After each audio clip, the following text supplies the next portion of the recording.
Danau Toba adalah salah satu danau yang sangat terkenal di Indonesia.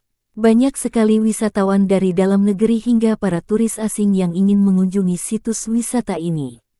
Danau Toba sendiri terletak di tengah Pulau Sumatera Utara. Kira-kira Danau Toba memiliki panjang 100 km dengan lebar 30 km. Hal ini membuat Danau Toba menjadi danau paling besar di Indonesia. Kisah asal-usul Danau Toba dimulai oleh seorang petani muda yang bernama Toba. Laki-laki ini adalah petani yang rajin, ia banyak menghabiskan waktunya di sawah. Terkadang, ia juga suka pergi memancing ikan, untuk dimakan atau dijual ke pasar. Lalu, di suatu pagi ia lebih memilih untuk pergi memancing ikan, daripada pergi ke sawah. Saat Toba memancing, ia mendapatkan ikan mas, yang ukurannya cukup besar, lebih besar dari ukuran ikan yang biasanya ia dapatkan. Setelah sampai rumah, Toba sangat terkejut karena ikan yang tadinya akan dibersihkan berubah menjadi seorang perempuan yang sangat cantik. Perempuan ini pun bercerita pada Toba, bahwa sebenarnya ia adalah seorang putri raja, dan sekarang ia tengah dikutuk. Setelah ia menjelaskan kondisinya, sang putri berterima kasih pada Toba karena sudah menyelamatkannya. Sebagai rasa terima kasihnya, sang putri bersedia menjadi istri Toba, dengan syarat orang-orang lain tidak boleh tahu asal-usul keberadaannya. Setelah menikah, ia dikaruniai seorang anak laki-laki, dan menamakan anak mereka Samosir. Mereka berdua merasa sangat senang dan semangat menjadi orang tua, mereka membesarkan Samosir dengan penuh kasih sayang dan memanjakannya. Samosir tumbuh menjadi anak yang sangat aktif, dan bisa dibilang sedikit nakal. Samosir tidak pernah mau membantu ayahnya bekerja di ladang. Bahkan, saat ibunya memintanya hanya sekadar untuk mengantarkan bekal sang ayah, ia sering menolak. Ia lebih memilih di rumah atau bermain. Ditambah lagi, Samosir memiliki nafsu makan yang sangat tinggi, sehingga Toba harus bekerja lebih giat dan lebih keras agar segala kebutuhan gizi Samosir dapat terpenuhi. Saking tinggi nafsu makan Samosir, terkadang jatah makan satu keluarga bisa habis hanya untuk mengenyangkan perutnya.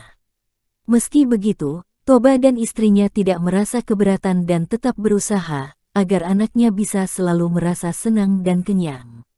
Lalu pada suatu hari, Samosir bersedia mengantarkan bekal ayahnya ke ladang, setelah ia dibujuk dan dipaksa oleh ibunya.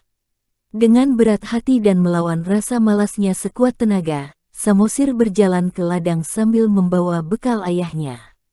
Namun, di tengah jalan ia merasa lapar dan haus. Samosir pun membuka bekal ayahnya dan memakannya sedikit.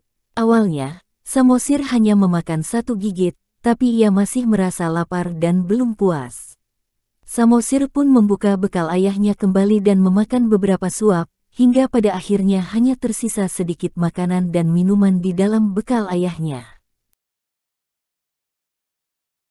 Di ladang, ayahnya sangat senang melihat anaknya dari kejauhan menghampirinya. Saat Samosir memberikan bekal itu pada ayahnya dan membukanya, raut wajah ayahnya berubah menjadi kesal. "Kenapa makananku tinggal sedikit?" tanya Toba dengan nada sedikit tinggi. Anaknya pun menjelaskan bahwa ia merasa sangat lapar di tengah jalan tadi, dan seharusnya ayahnya tidak marah karena ia tetap menyisakan sedikit untuknya. Toba pun tidak bisa menahan amarahnya dan ia bahkan berkata kasar pada anaknya, "Anak kurang ajar. Dasar kamu keturunan ikan." Samosir pun sangat terkejut dengan perkataan ayahnya dan merasa sakit hati. Samosir pun berlari menangis ke rumah. Sesampainya di rumah, ibunya terkejut melihat anaknya histeris menangis. Samosir pun menceritakan apa yang terjadi di ladang tadi saat ia bertemu ayahnya. Mendengar kejadian itu, sang ibu merasa kecewa dengan Toba, karena ia sudah mengingkari janjinya untuk tidak memberitahu asal-usulnya pada siapapun. Kemudian, sang ibu berdiri sambil memegang tangan Samosir.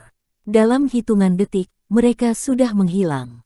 Tiba-tiba, ada sebuah keajaiban muncul dari bekas pijakan Samosir dan ibunya.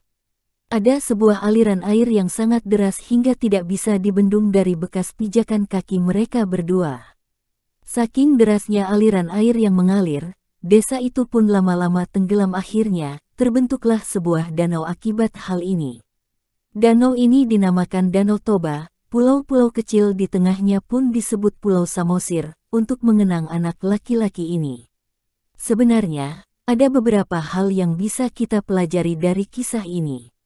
Hal pertama, yang bisa kita pelajari dari sudut pandang Samosir adalah, kita tidak boleh menjadi orang yang tamak. Kita harus mengambil suatu hal sesuai kebutuhan kita dan jangan sampai mengambil hak orang lain. Karena, tentunya orang lain memiliki hak untuk marah, atau sedikit emosi jika barang miliknya diambil. Yang kedua, masih dari sudut pandang Samosir, kita harus selalu patuh, dan menuruti orang tua kita selama hal itu adalah hal yang baik.